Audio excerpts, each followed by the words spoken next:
ورحمة الله وبركاته. نحمده ونصلي على رسوله الكريم. أما بعد فأعوذ بالله من الشيطان الرجيم. بسم الله الرحمن الرحيم. أولئك الذين امتحن الله قلوبهم للتقوى لهم مغفرة وأجر عظيم. وقال النبي صلى الله عليه وسلم: أنت أخي في الدنيا والآخرة، أو كما قال عليه الصلاة والسلام. مکرم سامعین، شیر خدا علی کرم اللہ اسلام لانے والے اولی لوگوں میں سے ہے. آپ کی عمر مبارک 9 سال تھی جب محسن انسانیت صلی اللہ علیہ وسلم کے دست مبارک پر مشرف پر ایمان ہوئے. مکی زندگی کے پرآشوب دور میں آپ دم قدم نبی کریم صلی اللہ علیہ وسلم کے ساتھ کھڑے رہے. مدینے میں داماد نبی صلی اللہ علیہ وسلم کا شرف حاصل ہوا. متعدد معرکوں میں شجاعت کے باعث شیر خدا کا لقب پایا. خیبر کی فتح اللہ تعالیٰ نے آپ کے ہاتھ پر عطا کی.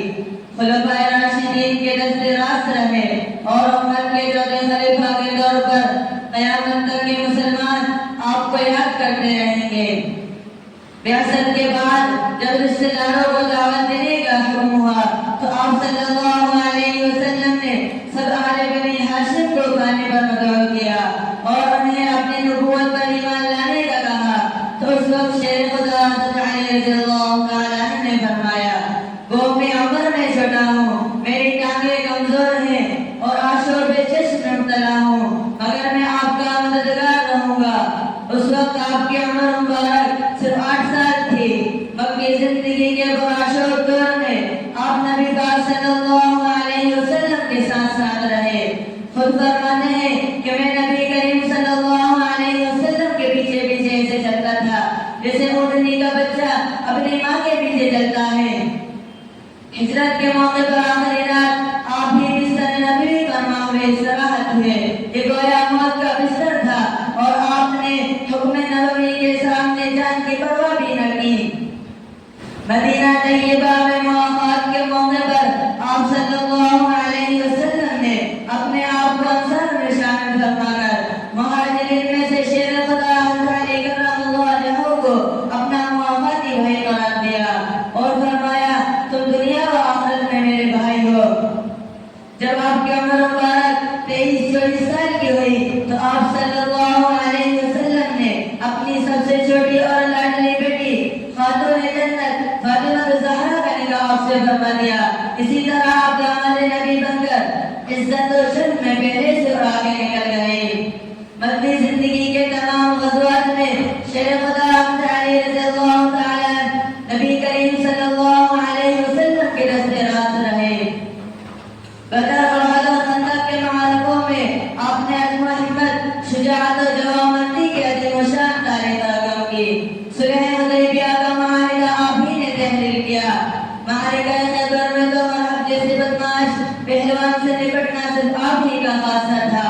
آپ نے اس کے وار کے جواب میں ایسا وار کیا کہ اس کا سر جبڑوں تک پھٹتا چلا گیا. آخر قلعے کا دروازہ آپ ہی نے اپنے دست ایمان سے اگاڑ پھینکا تھا. آپ صلی اللہ علیہ وسلم نے ایک موقع پر فرمایا کہ میں علم کا شہر ہوں اور علی اس کا دروازہ ہے. آپ رضی اللہ تعالیٰ خلفائے ثلاثہ حضرت ابو بکر، حضرت عمر اور حضرت عثمان رضی اللہ تعالیٰ عنہ کے زمانوں میں ان کے دست راست رہے. بدر شہادت عثمان کے بعد حضرت علی رضی اللہ تعالیٰ عنہ کی ذات تھی جو منصب خلافت کے لائق تھی.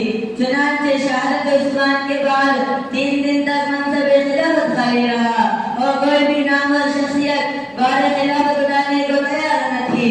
ان حالات میں انصار و مہاجرین کے بزرگ جمع ہو کر حضرت علی کے پاس تشریف لائے اور انہیں اس منصب کے قبول کرنے کی دعوت دی. ابتداء آپ نے انکار کر دیا اور فرمایا: مجھے امیر کی نسبت وزیر بننا پسند ہے، لیکن حالات کے بگاڑ کا حل اور امت کا اجماع دونوں آپ ہی کی ذات پر جمع ہو رہے تھے. تب آپ کی ہمت عالیہ تھی جس نے اس نازک اور بڑے وقت میں 24 ذی الحجہ 32 ہجری کو امت کے باغ اور سنبھالنے کا فیصلہ کیا اور اعلان اقتدار اپنے ہاتھ میں ملی. انہوں مقدار سماعتے ہی سب سے پہلے جو مسئلہ درپیش ہوا مقاتلین عثمان رضی اللہ تعالیٰ عنہ سے قصاص تھا. تمام بزرگوں کا اور امت کا مطالبہ تھا کہ قاتلوں کو بالکل سزا دی جائے. شیر خدا علی رضی اللہ تعالیٰ عنہ پر جیسے جیسے دباؤ بڑھتا گیا آپ کی مشکلات میں اضافہ ہوتا گیا، کیونکہ خلیفہ ثالث ایک بلوے میں شہید کیے گئے تھے، اس لیے اصل قاتل کی تلاش کوئی آسان کام نہ تھا. حضرت رضی اللہ تعالیٰ عنہ کا کہنا تھا کہ امن امان قائم ہونے پر اور حالات درست ہونے پر ہی قاتلین عثمان سے قصاص لینا ممکن ہو سکے گا. جبکہ دوسری طرف مدینہ بری طرح بلندی کا شکار تھا. شیر خدا علی رضی اللہ تعالیٰ عنہ کے بار بار کہنے کے باوجود بلوائی مدینہ چھوڑنے پر تیار نہ تھے. گورنر شام امیر معاویہ رضی اللہ تعالیٰ عنہ نے شیر خدا علی رضی اللہ تعالیٰ عنہ کی بیعت کرنے سے انکار کر دیا اور قاتلین عثمان کو ان کے حوالے کرنے کا مطالبہ کیا. شیر خدا علی رضی اللہ تعالیٰ عنہ نے مفاہمت کی بہت کوشش کی، لیکن حالات بڑی تیزی سے جنگ کی طرف جا رہے تھے.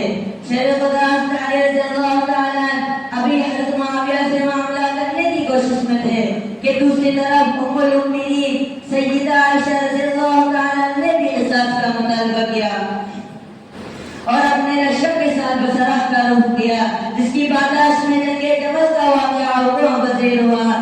بلاخر جنگ جمل کے بعد شیر خدا علی رضی اللہ تعالیٰ عنہ نے کوفہ کو اپنا دارالحکومت بنایا اور اس کے بعد امیر معاویہ رضی اللہ تعالیٰ عنہ کو اطاعت کی دعوت دی اور نہ ماننے پر جنگ کی دھمکی بھی دی. 36 ہجری میں دونوں فوجیں آمنے سامنے سفارہ ہو گئیں. یہ لڑائی جنگ صفین کہلاتی ہے، ایک طویل اور تھکا دینے والی جنگ جس کے دوران گاہے گاہے صلح کی کوششیں بھی جاری رہیں، لیکن کوئی صلح کارگر ثابت نہ ہوئی. یہ صلح کی کشمکش بھی جاری ہی تھی کہ خوارج نے خروج کر دیا. شیر خدا علی رضی اللہ تعالیٰ عنہ کے لیے ایک نیا محاذ کھل گیا. خارجی بہت دلیر اور مضبوط عقیدے کے مالک تھے. ان کی یہی خوش شجاعت شہادت علی رضی اللہ تعالیٰ عنہ کا باعث بنی. ایک خاتون نے نماز فجر میں آپ پر حملہ کیا جس کا وارے کاری ثابت ہوا. 21 رمضان المبارک 40 ہجری کو آپ شہادت سے ہماغوش ہوئے. واقعہ کربلا میں آپ کی اولاد مبارک ایک بہت بڑے سانحے سے دوچار ہوئی. یقیناً اہل بیت کی قربانیاں حیات ابدی کا باعث ہے. اللہ تعالیٰ مجھے اور آپ کو سنت نبوی اور سنت رسول پر چلنے کی توفیق عطا فرمائے. وآخر دعوانا الحمدللہ رب العالمین.